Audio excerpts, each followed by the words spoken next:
Babylone, Babylone noyée sous des flots de Pontiac, de Cadillac, de Bentley et de Rolls-Royce et de Buick dans la nuit métallique. Babylone.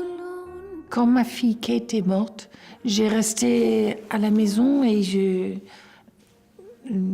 n'ai pas bougé en fait. Et Philippe Le Richomme, mon directeur artistique et celui de Serge, a dit peut-être tu pourrais dire les mots de Serge comme des poésies mais sans musique du tout. Mais avec Piccoli, mon ami de toujours, et Hervé Pierre. Alors, ça ne demandait pas grand-chose. On était allé dans les théâtres comme le théâtre du Odéon, un peu partout en France.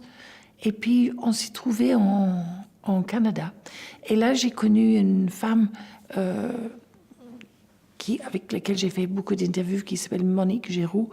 Et j'ai dit à Monique que normalement, Serge mettait le paquet dans la musique quand c'était pour Bardot ou Bambou, ou moi, ou Charlotte, c'était de musique classique, en fait, très souvent.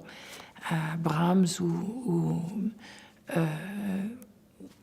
pour une zeste de citron même, et une chose Bibi, et pour moi, JNB, c'était de musique classique. Et elle a dit, mais pourquoi tu fais pas avec un orchestre symphonique? J'ai dit, ça me semble que c'était un peu prétentieux. Et étant donné les très petites voix que j'avais, elle a dit, mais vous aurez pu avoir le symphonique de Montréal dans le contexte des Francopholies, juste pour une soir, 2 soirs. Alors, j'ai réfléchi, je me suis dit, si je pouvais avoir Nobuyuki Nakajima, qui est le japonais que j'ai trouvé en Japon, quand je suis allée en Japon, après leur désastre nucléaire, quand personne ne voulait y aller, je suis allée. Et pour chanter juste quelques petits concerts pour le moral des gens, comme je suis connue là-bas, et depuis très longtemps.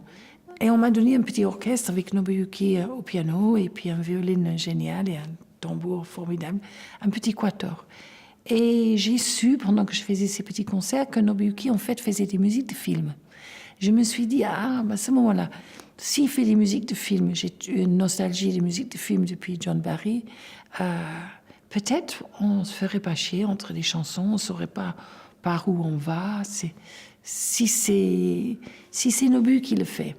Nobu a dit oui, sur quoi j'ai dit à Philippe Le Richomme, mon directeur artistique, donc toujours le même, et celui de Serge, de choisir les chansons que, de son avis, iraient le mieux avec un philharmonique et avec ce contexte classique où tout le monde est mis en valeur, le harpe, le premier violon, le cello, moi. C'est vraiment une comédie musicale à une personne et c'est comme de voler, en fait. Ça donne la même magie pour moi.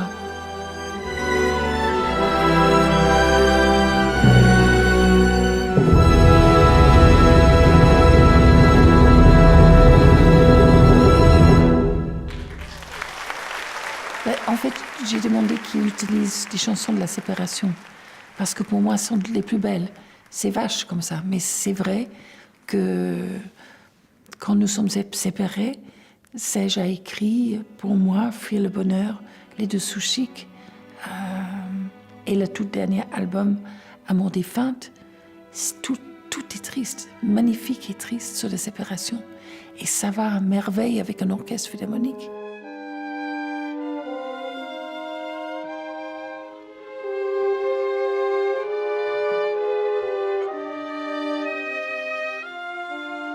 Ça m'a toujours plu de faire des choses avec Médecins du Monde. Cette fois-ci, on m'a demandé pour Médecins du Monde de Suisse, et je savais que c'était les 25 ans, que ça tombait pile poum.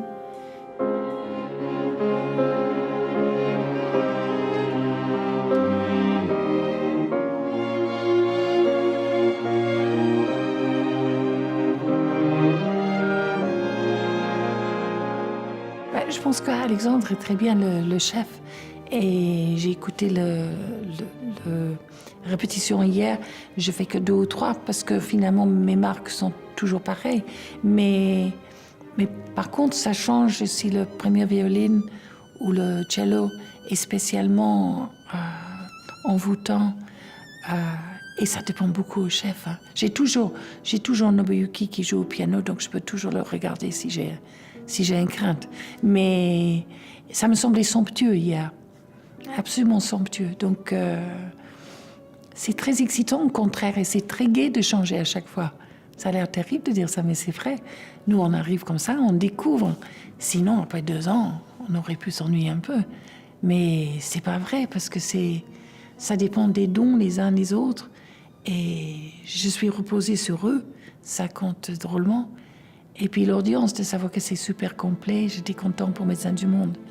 Et content pour l'orchestre. Tout le monde était très joyeux hier et très content de faire ça pour Médecins du Monde.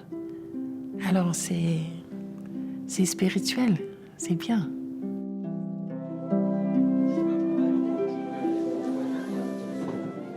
Médecins du Monde, ça fait une telle longue histoire avec laquelle je suis liée en fait, même sur les choses politiques comme pour la guerre en Yougoslavie.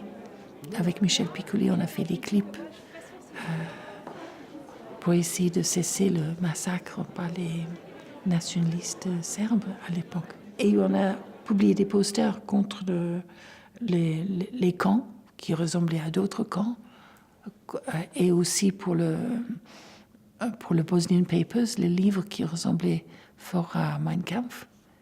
Et ils étaient les seuls, en fait, d'avoir eu ce culot de dire librement ce qu'ils pensaient, enfin de faire des affiches, de vraiment avoir un discours. Et sinon, c'est le minimum de ce qu'on peut faire, je trouve, pour soutenir les Médecins du Monde. On ne peut pas être en Afrique, on ne peut pas être partout.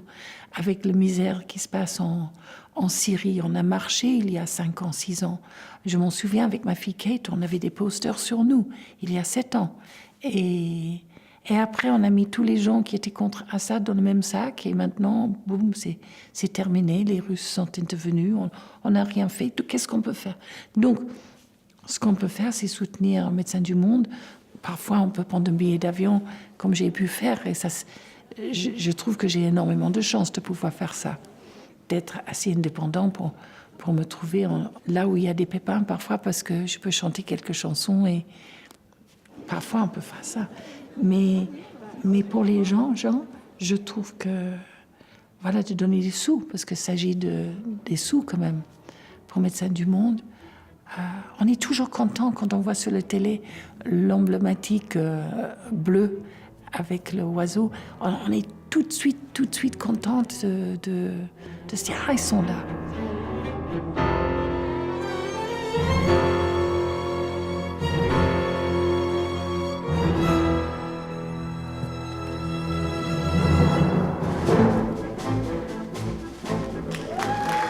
Mieux vaut penser à rien que de pas penser du tout.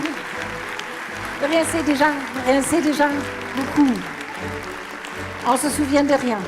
Et puisqu'on oublie tout, rien c'est bien mieux que tout. Mieux vaut ne penser à rien que de penser à vous. Ça me vaut rien du tout. Mais comme si de rien n'était, je pense à tous ces petits riens qui me venaient de vous. Mon père, c'était un courage moral et physique dans la dernière guerre, en effet. Il sauvait des gens, il déposait des gens, il ramassait des gens, il faisait des allers-retours entre la Bretagne et l'Angleterre, les nuits sans lune. Il était démon, mon père, formidable, très bon navigateur, évidemment, pour pas rater les cibles. Mais après la guerre, c'est vrai qu'il s'est dévoué aux personnes comme probation officer pour que les jeunes ou les vieux, ne vont pas en prison pour une première offense. Il trouvait ça vraiment pas une bonne idée. Et il se portait garant des garçons. Sa mère était croque-mort. Enfin, elle arrivait avec une brouette avec des morts. Elle les mettait sur la table de la cuisine et elle les rendait plus jolis, en effet, quand ils étaient morts. Elle a dit à mon père, "Oh, Mr. Birkin, when the terrible day comes, I'll make a lovely job of you." C'était mignon quand même. Alors, papa avait une sorte de sens moral. Et c'est avec lui que j'ai marché contre la peine de mort en Angleterre, qui fait que c'était un peu inattendu peut-être avec mon image de fille très légère et des films de Zidi, que j'ai marché en effet contre la peine de mort en France, que j'ai félicité le jury de Troyes de n'avoir pas exécuté Patrick Henry. Enfin, ça, j'étais un peu affolée parce que c'était très, très impopulaire. Mais je trouvais que si on était dans un pays, moi je voulais bien être pareil que j'étais en Angleterre finalement. Et donc j'ai fait très peu de choses, hein. Mais c'est vrai, c'était beaucoup grâce à mon père. Lost song dans la jungle de nos amours s'est perdu, notre émotion s'est perdue.